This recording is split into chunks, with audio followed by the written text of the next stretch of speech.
Lima Sopoaga, good evening from South Africa. How are you, sir? Yeah, good man. Love that place, bro. South Africa's an awesome place. Been there plenty of times, man. Miss Cape Town. Yeah. Listen, thanks for your time. I know you've got two little ones running around in lockdown in Coventry, I presume. And I appreciate your time and having this chat with me tonight. And hopefully we can inspire one or two or maybe a couple more young players coming through all around the world. Yeah, sweet. No worries, man. Too easy. Okay, so let's go back. 1991, the month of love. Lima, Zachariah, Sopoaga. Tell me about your time in Wellington growing up. What was the family dynamics like? Or when did the rugby bug actually bite you for the first time? Yeah, so yeah, just a Samoan Cook Island kid, with three brothers and two sisters. Grew up um just sort of, your working class family. Um, we didn't have we didn't have a lot, but what we did have was enough, and um, it didn't at the time.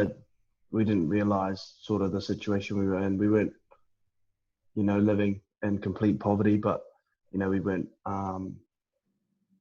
sort of that middle to upper class either. But what we did have in our household was a whole lot of love, and that was something that was driven from both my parents and sort of our family around us, is that it didn't really matter what you had, as long as you had each other, then you were going to be okay. And I think,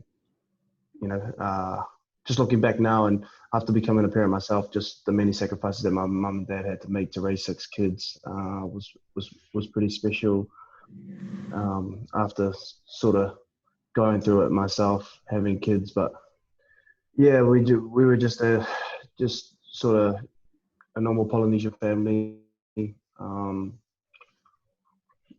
my parents really love sport, and they kind of just directed us towards that. I think it was more just to get us out of the house and to make sure we were active and not getting up to anything sort of silly. But yeah, it was an awesome upbringing. I loved my time in Wellington and growing up there, my brothers, and just playing rugby and growing up and going to school, and yeah, just being together and being a tight knit unit is something that I'm grateful for uh, to this day.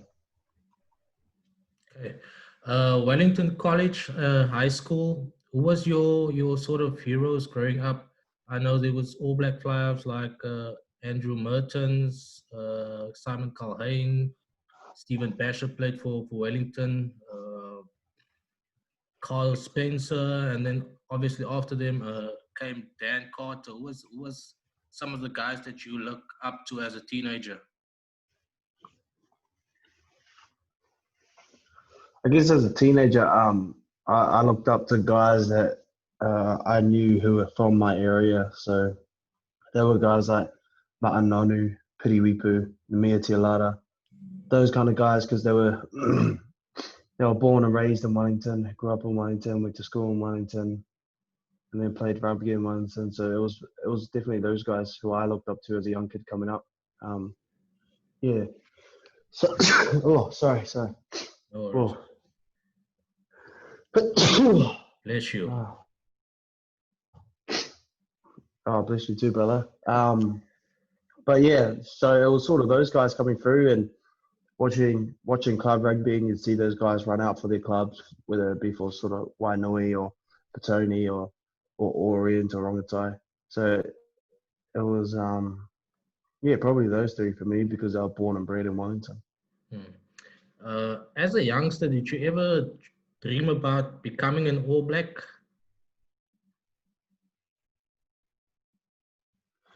Yeah, for sure. But I think when you're, 5, 6, 7, 8, 9, 10 years old, you don't actually understand the enormity of your dreams sometimes, and how hard it will actually be to get there. I think I just daydreamed all the time that I was gonna play for the All Blacks, but I think knowing what I know now, if I had known that back then, I don't know if I would have taken the steps to sort of chase that dream, if that makes sense, because of how much hard work goes into it. But I guess I was just young and naive and just thought that anyone could do it.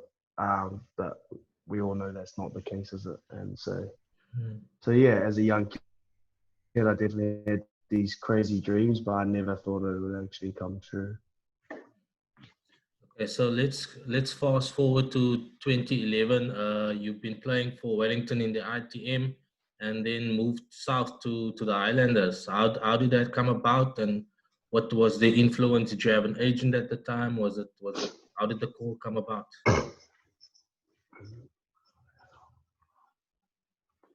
Yeah, so in 2010, I was playing for the Wellington Lions, and at the time, Jamie Joseph was the coach. But he had also decided to take the head coaching job at the Highlanders for the 2011 season. And I was kind of just a young kid who was sort of up and coming. And I guess at the time, the Highlanders were pretty much bottom feeders, like no one wanted to go there. And they were pretty much, the bottom of the table most years in a row. So it was hard to get talent down there. And I think Jamie Joe's tactic was to just get young, keen up and comers who were just looking for an opportunity, looking for a place where maybe they might find a little bit of gold. And so he sort of rang me up and asked me if I wanted to go down. And originally I was going to be in the wider training squad for the Hurricanes. So, that was like my dream come true. And then he offered me a full contract. And after talking to people close to me and few other people, I decided, what, I'll sign a 2-year deal and head down to Dunedin and see what happens because, um, it's only 2 years and hopefully after those 2 years I could come back to Wellington. But I ended up, staying there for 8 or 9 years, and probably one of the best things I ever did was move to Dunedin. Okay. Obviously, you won Super Rugby with the Highlanders in 2015. Got called up to the All Blacks as well to make your debut at Ellis Park against the Box. I happened to be there that day. Uh, I remember you making a break for, I think it was Ben Smith that scored in the corner. And then later in the game, Richie McCaw scored from a line Yeah. out just in front of me. And obviously, my heart as a Springbok supporter was broken. But what stood out for me was that this kid, because you were still a kid at the time, you were so mature in how you bossed the game from the number 10 jersey. Do you remember that game, and what are your memories of it?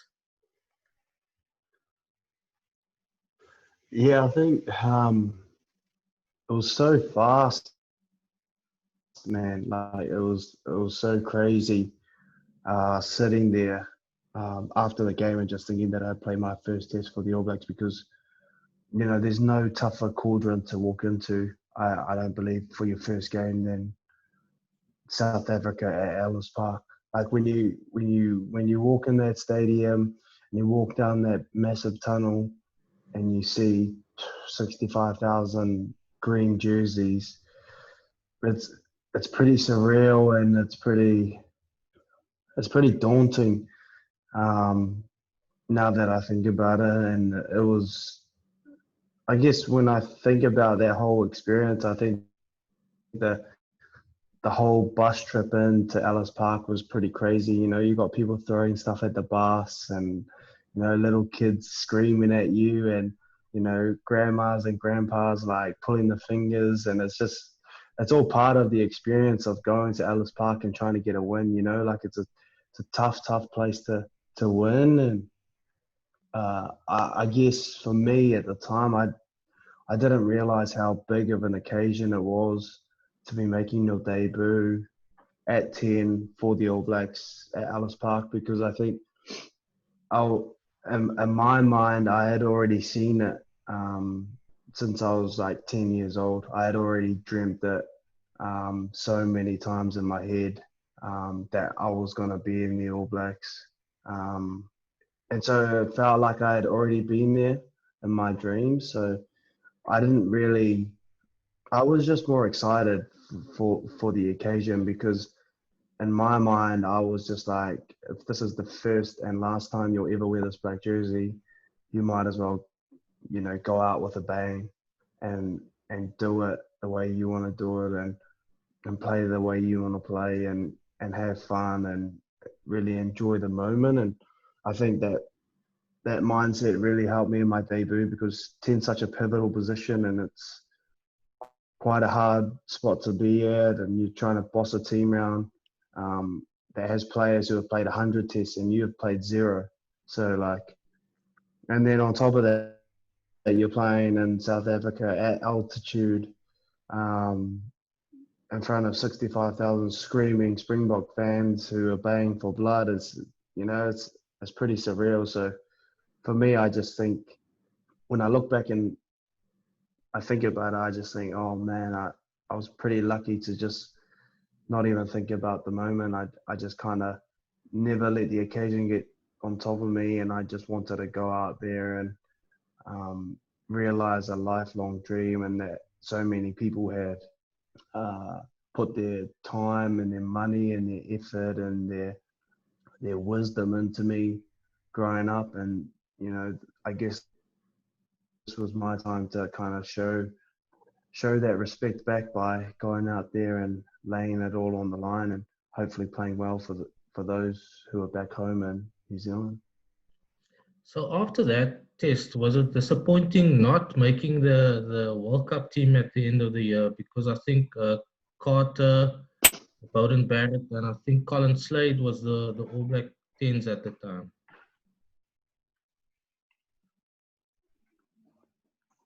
Yeah, for sure, it was disappointing. Probably the hardest news I've ever taken from a professional sporting point of view. But looking back, like being in my shoes now, it really doesn't matter. Like, it's been and gone, and I've dealt with that. But at the time, it was pretty devastating, and I don't think I dealt with it as well as I could have.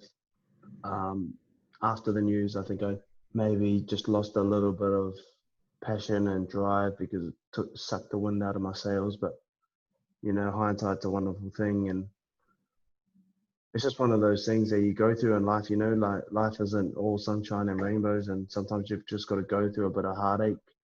And that was my heartache. And I think I'm definitely a better person and better player for it. But it's just one of those things that happened, and it was just one man's opinion. Another coach might have picked me and taken me to the World Cup, but that's what it came down to. It came down to one man's opinion, and yeah, you just, for whatever reason, I wasn't the flavor of the month, and didn't get to go to a World Cup, and that was it. Hmm. One man being Steve Hansen. Yeah, I guess so. He's ultimately got the call to, uh, you know, everything sort of is on his head, so he's got to do what he thinks is best for the team. And unfortunately for me, I was one of those guys who missed out. And like, there's no shame in missing out, or losing, or whatever, when you've given everything. So I knew in my heart of hearts that I'd given everything, and it just wasn't to be. After that game, I saw photos of you having a good time with the likes of Ibn Itzebet and Damian De Linde. And do you have a lot of friends in the South African team, especially now with having played at Wasp with Willie Leroux and Juan de Jong and Nizam Khan and Ashley Johnson and those guys? Yeah, for sure. I think the mutual respect the South African players and New Zealand players have for each other is pretty special. And on the field for 80 minutes, we're keen to take each other's heads off. And after that, I think we crossed the line, and we understand that in the other dressing room, there's guys who have got wives and kids just like ourselves, and they're just normal human beings. And some of my great memories are from making great friendships from boys in South Africa. And yeah, that night after the test was one of them where I got to go out and enjoy a drink with the other team and have some fun and really just appreciate the friendships and the relationships you build through this great game. And um, that was something that I've always really enjoyed about rugby is the people you meet and the memories you make. Just on that, Cape Town, you've played here a couple of times. You know that the All Blacks and every team from New Zealand coming here has a fair bit of support, which is unusual because you don't see this anywhere else in the world. Uh, Tell me about your trips to Cape Town and the first time you came here. Were you surprised at the support that you were given from the home or certain sections of the home crowd? We tend to call them the Cape Crusaders around here. Yeah, my first time I came to Cape Town, it was crazy. I just, people at the hotel and, wearing our jerseys, knowing your name, I was just like, oh, this is a bit different. I wasn't expecting that kind of support, but, the South African people are so warm and so kind, and yeah, they just love their rugby, and for whatever reason, I'm not too sure what it is.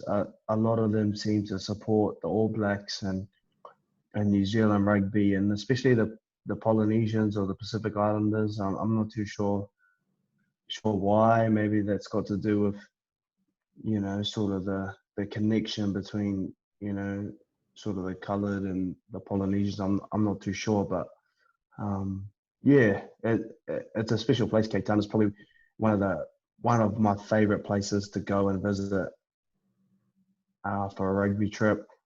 Camps Bay, head out there, head to the beach and enjoy some, cocktails on the beachfront there and good food. Yeah, great food. So yeah, I love that place. I love Cape Town and everything that it has to offer. Let's go to Wasps. You moved to Coventry to join Wasps. Did you give up your All Black ambitions when you moved to Wasps? Shall we call you now a former All Black? What's the deal? Yeah, I guess so. Like, you can't play for the All Blacks if you play overseas. So, I had to forego that by coming over here, and it's just one of the things that, one of those life decisions that I ended up making. And while I miss it, of course I miss it, but I think I miss my friendships in the All Blacks and like being able to hang out with the boys. Um, Sometimes the pressure of being an All Black can be a little bit much as well. But being over here in Coventry and playing for Wasps has brought new challenges and difficult ones and good memories and new experiences. It's definitely been a learning curve, not only for rugby but for life as well. So um, yeah, hopefully that puts me in good stead for the future. Cool. And Wasps, it also hasn't been all roses and sunshine. You've played at fullback in the last season. How's the journey been from beginning to now? It's also 2020 with COVID-19 and everything. Where is Lima Sopoaga as we speak?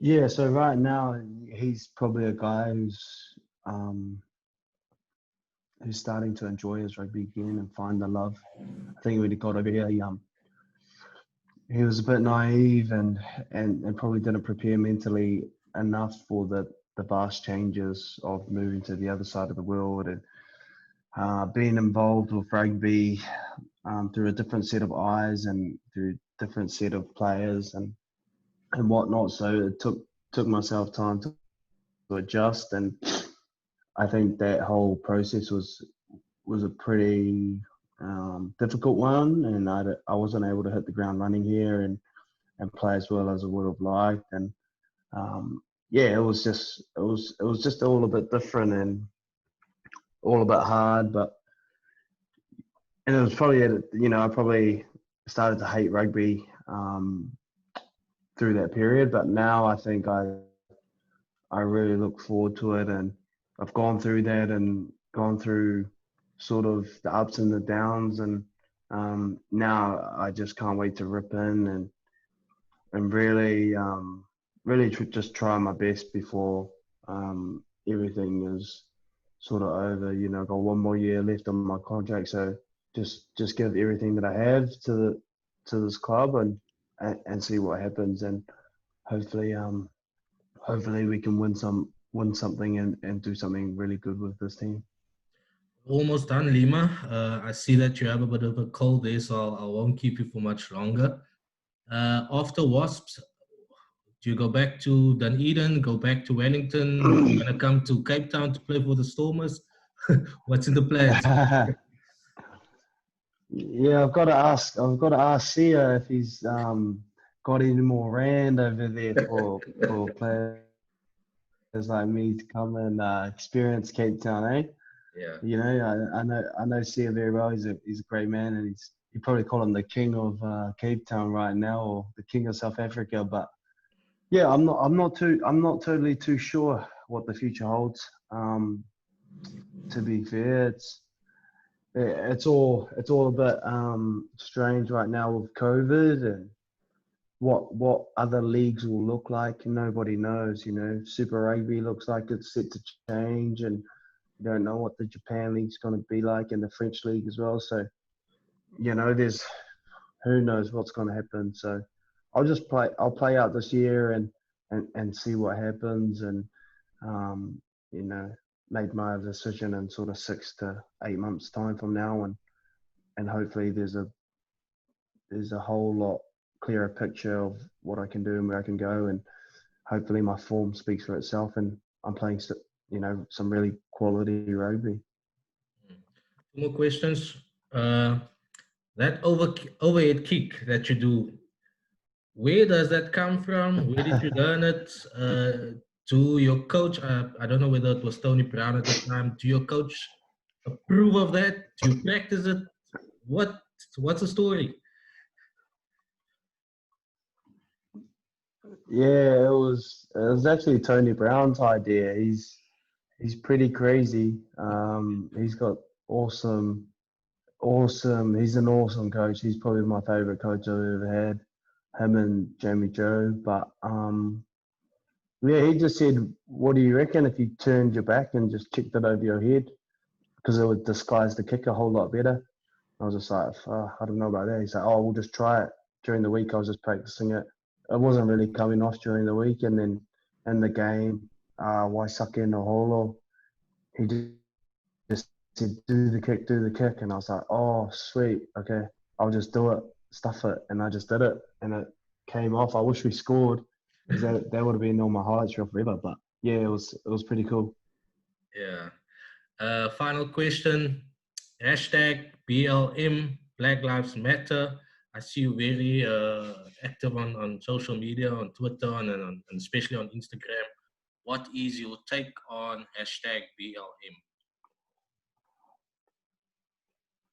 I guess I'm just trying to learn as much as I can, um, sort of about the movement um, and about sort of what you know, um, sort of the Black Lives Matter movement means, and what it means to people of color.